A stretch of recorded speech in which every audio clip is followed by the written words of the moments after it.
Good evening, educators and parents. Hope this session will help each one of you to imbibe life skills in your students or in your kids.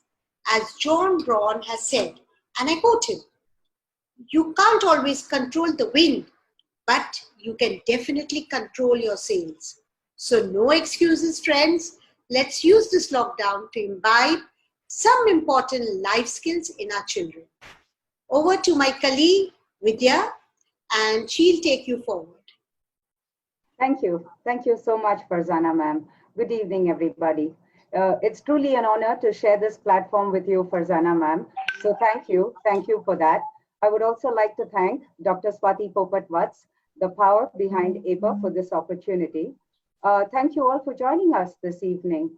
Part of the mission of APER is to examine and share best practices. And there has been no other point in our common history, I think, that this has been more important than today. Yes, it is true. I'm passionate about life skill education, and I know for a fact that these are the most important lessons we can teach our children, since it has a profound influence on their professional as well as their personal lives. So we're going to just be talking about the core four today, the core four. So Farzana ma'am, which one would you like to pick first, please? That was great, Vidya. Let me talk about emotional skills. It's a wide arena, so let's be more specific to help our teachers and parents who are listening in to us. I think we will talk about two sub-skills within emotional skills, gratitude and empathy. Educators, tell your students that gratitude felt but not expressed is like a gift wrapped but not given. Stories come in very handy. At this point, would love to share with you that being a teacher, I'm more a storyteller, and thus would like to add stories in every session that I do. When you're doing a story session or a picture comprehension, you can easily weave this life skill into it. For example, the story of the Giving Tree by Shel Silverstein. Or let's take for ECA, the Lion and the Mouse story. At the end, we all discuss about who helped and how. But it's important to ask the right question, which lays a profound image and impact in the minds of the students, further motivating them to take required action. So, what should the questions be? Teachers, I would say, what made the tree happy? When did the tree feel sad? What steps could you take to help someone? It's important to talk about the character who was kind and tell students that it is okay. Gratitude is something which is within all of us. But, we do not have the courage to talk about it. So never forget that the highest appreciation is not to utter words, but to live by them. When you're grateful, fear disappears and abundance appears. To share an example with all of you, what I do and also what I've done with my own grandson is a gratitude journal. During these lockdown times, it's so simple. Don't bother to get a journal because no shops are open. What you could do is take some pieces of paper around the house, maybe different colors, anything. Just staple them together and make a gratitude journal. Every day, either the mom and the child or the dad and the child can spend at least 5 minutes during these lockdown days and get your child to write any two things that he's grateful for. Teach them to be specific because that's important. Why were they thankful and for what were they thankful? Another thing which I have also practiced with my own grandson is a gratitude jar. Just take any bottle that you may have empty, a jar which is empty, and I get your child to write every day one thing and put it in it. That stays till the end of the lockdown time, and then you can actually read and say what was so positive during this lockdown time. We were thankful to so many people who helped us in so many different ways. So Vidya, would you like to give some examples of imbibing gratitude in teaching and learning? Sure, I would. Thank you. Thank you. Um, the thing that I'd like to, I think, talk about most is that all the teachers, I think, are going through some unprecedented times. We have never functioned like this. And I think you're all taking on a gigantic task of not only managing your personal life, but your professional lives as well. But as difficult as life has become for us and for our children, we should know that we are the most fortunate among the people on the planet today. And I think that it is important enough to weave gratitude into your everyday conversations with your students as a way to teach them. You don't have to make it a separate topic, a separate discussion. Perhaps what I think really helps is if you start the conversation by saying what it is that you're grateful for at that very moment. As adults, we all know that our words and our thoughts are really powerful. Gratitude for what we have truly gets us more. We have the responsibility to teach our students this. So I encourage you, please, to start every online session, every conversation with them about a couple of things that they are grateful for. Does that help, Farzana ma'am? Oh, that was so hands-on. Super, Vidya. So the second subskill under emotional skills, which I would like to talk about, is empathy. Actually, gratitude and empathy go hand in hand. We often hear people say, place yourself in that person's shoes in order to understand how he or she feels.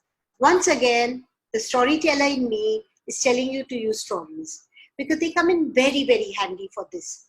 In fact, drama and role play would be ideal. Seeing is believing. So, teachers, when we want our students to be empathetic, it is difficult to begin with as it's a very big term. As a facilitator, role model it for them, start something small, move from concrete to abstract.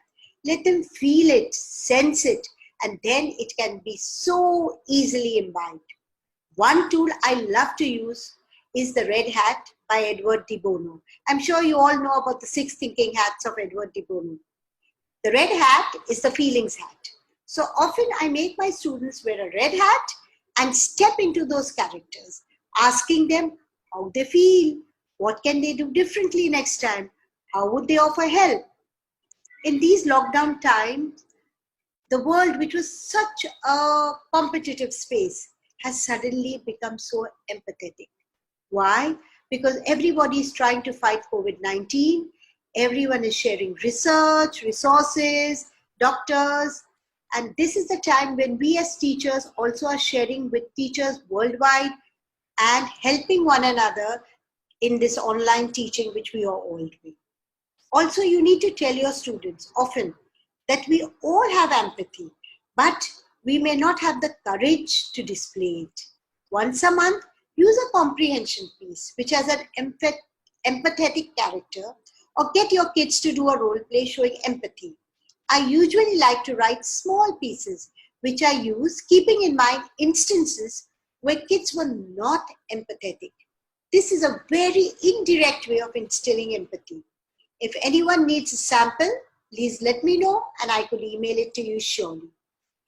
This is something which I've taken from our ECA president and now, of course, the APER president, is share.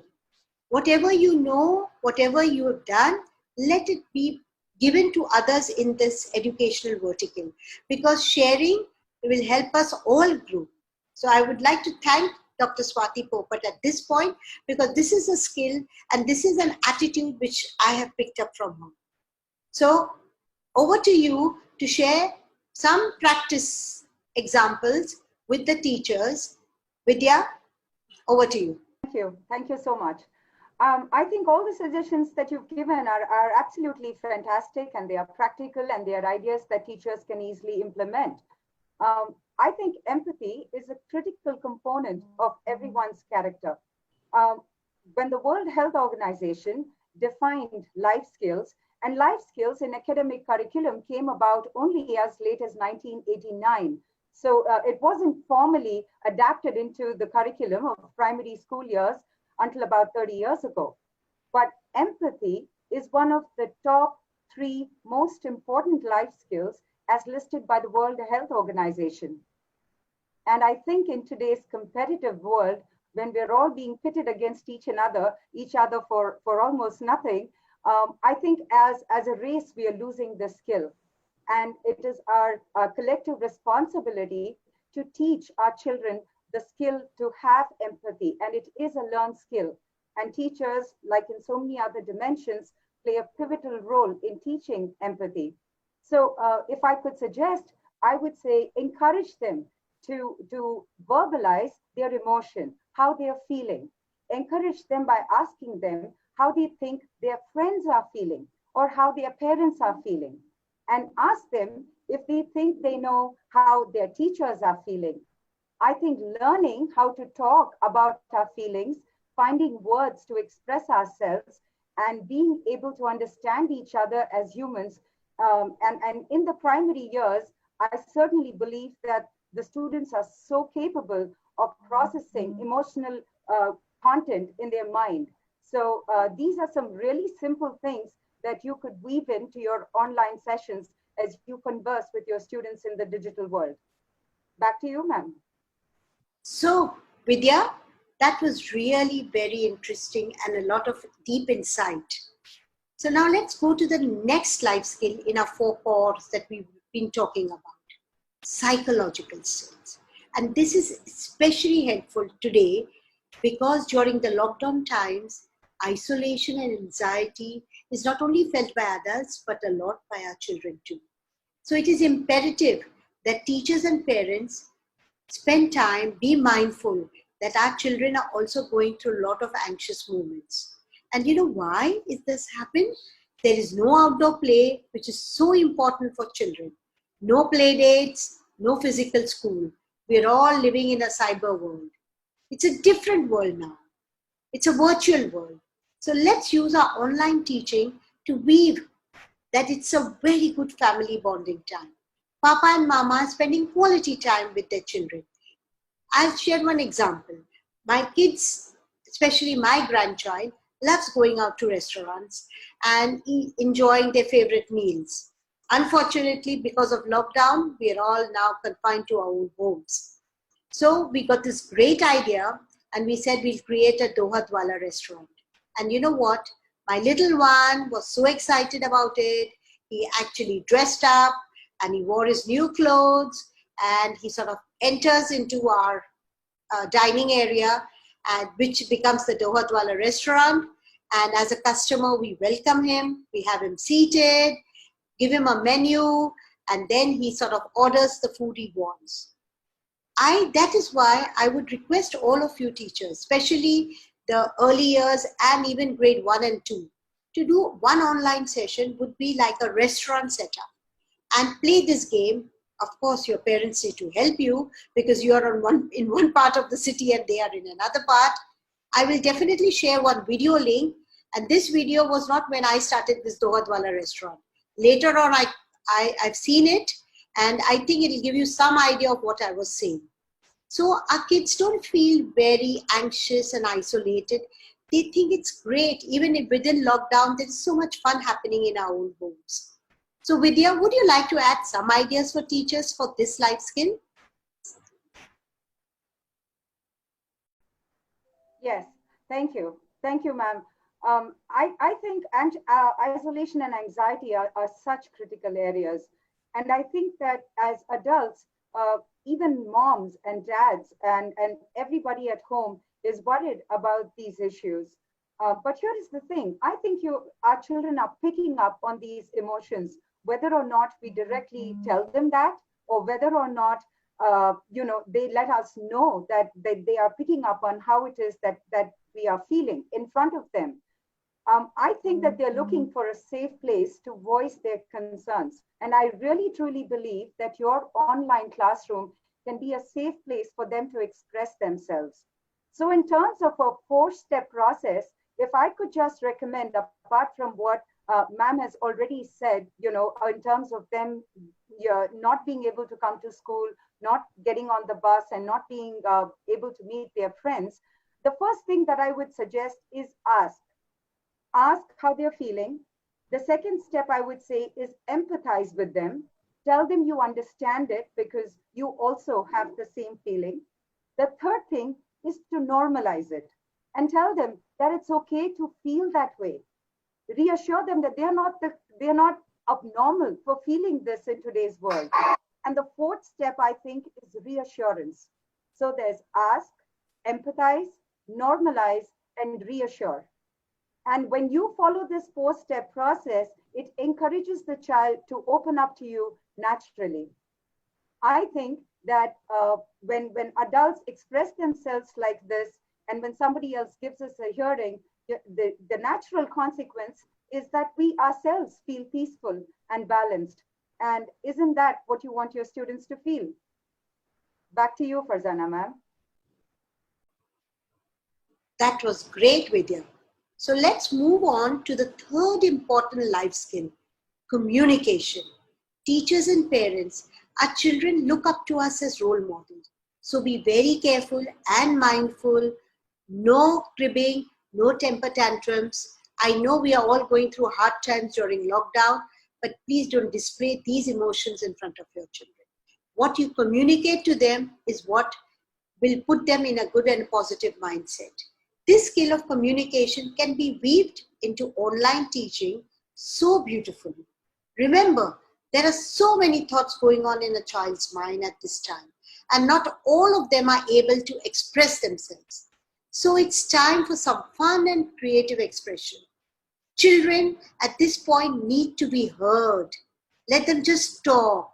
Be it just blabbering, it could make no sense to you as adults, but let them give out and emote and get all their emotions out. We could play games like a minute to win it. You don't need some big things to organize. Anything could you, I mean, you could use old newspapers and play this game with them. So, or if you're doing something like online teaching, you could use this game, or you could even have some interactions with your children over Zoom or whichever medium you are using to talk about themselves, how they were feeling, what did they do yesterday, anything good, anything funny, have they done some artwork which they want to share, talk to them. This is the important time when talking and interacting will not make them feel so isolated and anxious. Skills you could also address through lesson plans could be listening to others in large and small groups. You know, I know most of us are doing things in through Zoom or Google Classrooms. Sometimes we are taking the whole class, sometimes we are taking a smaller segment of that. So teach them this, of how to take turns in interacting, talking, contributing, sharing, being polite and respectful during all group activities. So Vidya, over to you to share your perspective. Thank you. Thank you so much. Um, I think every teacher here who's watching us, knows this and sees this and experiences this every day. Um, as children grow up, they are forgetting how to be kind and nice to one another. They're becoming increasingly mean, and that's not their fault. It's more a reflection of what society is doing to them. So, what do we as adults like about the ways in which we are spoken to by our peer group? That I think is critical. And that's why teaching conversational skills is very crucial. You can probably start by asking your students if they liked what someone said to them.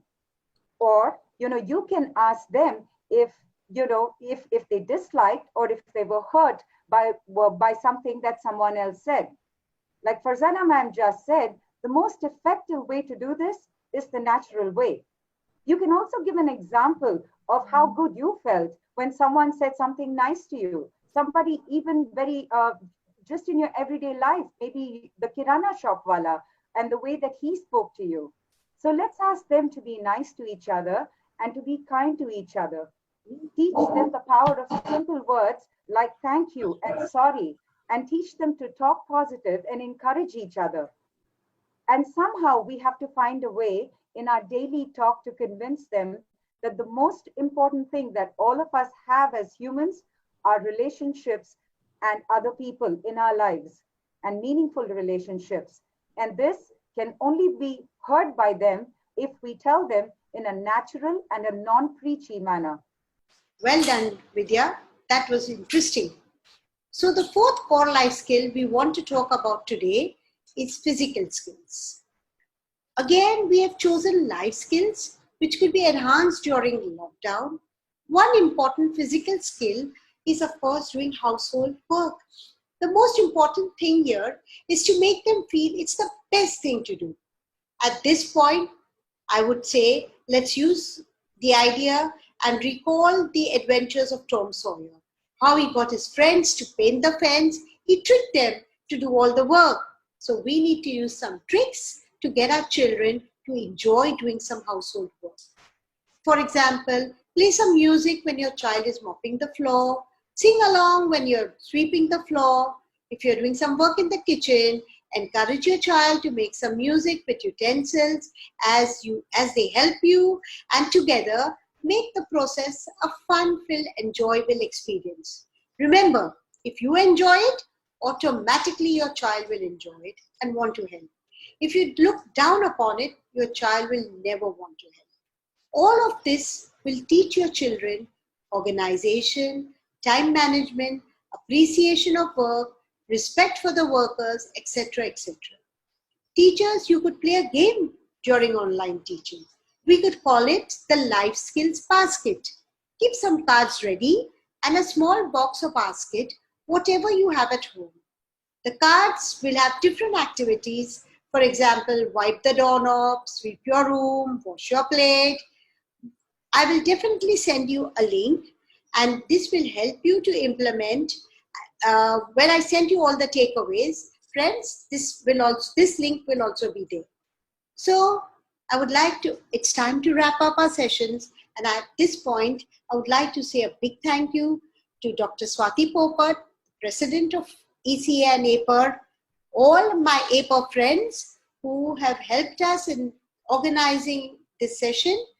And I hope in this very short time, Vidya and I have given you some ideas to implement and enhance life skill education during these lockdown days. Over to you, Vidya. So thank you, Farzana ma'am. Here is my final takeaway.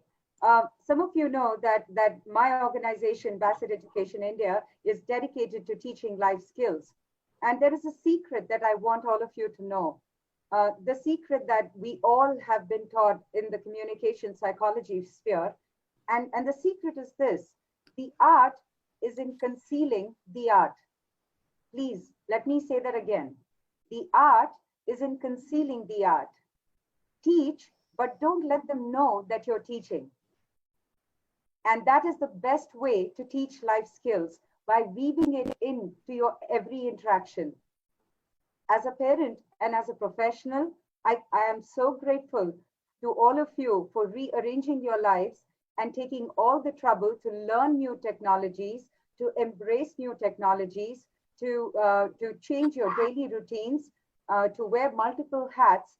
But know this, that every time a teacher takes a class online, you're bringing a sense of normalcy and routine to a child's life in these dramatically altered times. I really mean it when I say that you are the pillars of the society, and you're the reason that we're all keeping it going, and the students rely on you more than you know. We thank you for your efforts to come here and join us this evening, and we truly hope we've given you some meaningful takeaways, as well as some practical tips that are not that hard for you all as you talk to your kids online. More power to all of you, and thank you so much for joining us this evening.